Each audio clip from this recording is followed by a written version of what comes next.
Welcome back to Southwest Yard and Garden. I'm John White.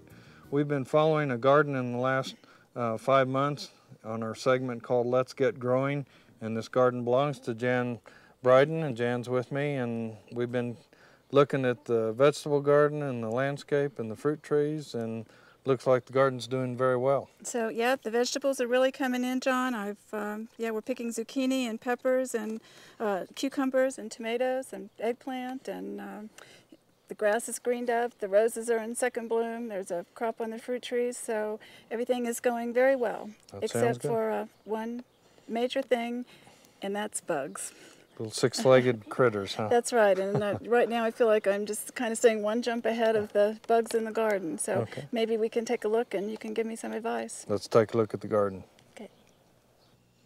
Jan, on the squash here, I can kind of see how some of the vines are starting to collapse, and I would suspicion either, squash vine borer or a squash bug. And just looking around the plant here, we can see evidence of squash bug. Here's some of the eggs that have been laid by the squash bug. I can see them on some other parts of the plant. And what we'd like to do is maybe, these are kind of hard to knock off with your finger, so a lot of times just tearing that part of the leaf off the plant and getting rid of the leaves, getting rid of the eggs that way will help in reducing some of the population.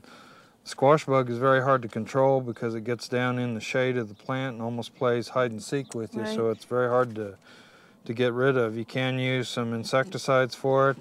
They're not 100% effective.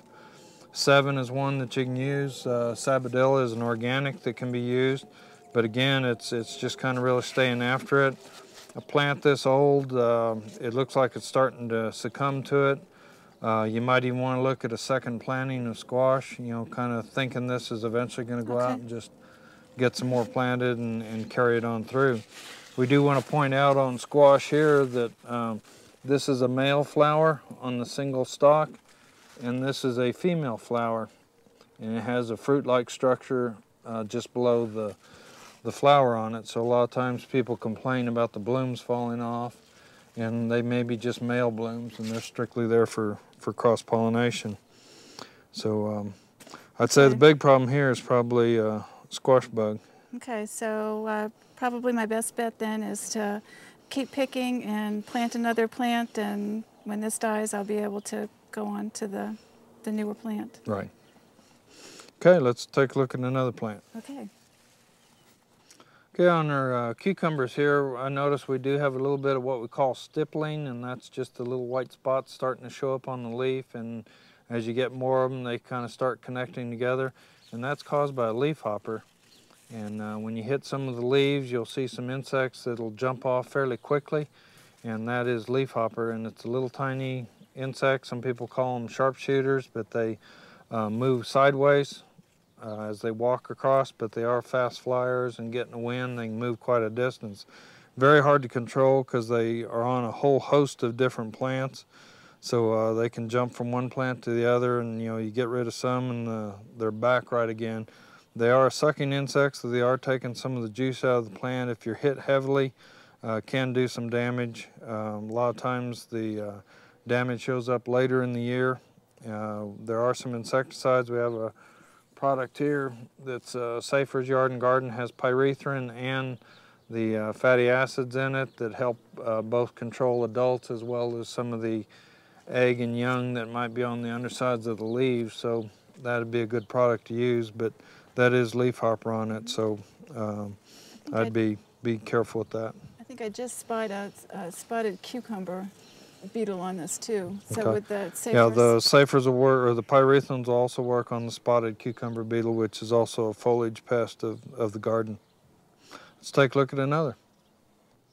Okay, with the sweet corn here, Jan was finding, after opening up a couple ears, or at least checking the ends on it, you were finding a little bit of corn earworm started in them, and most home gardens and even in commercial fields, a little bit of corn earworm is kind of loud. So we cut off the top part and take the bottom part. But if you are trying to control it, the silks here are the female part of the plant. Each one of these silks just about represents a kernel of corn. So we need to get the pollen from the top of the plant, which is the tassel, down to the bottom.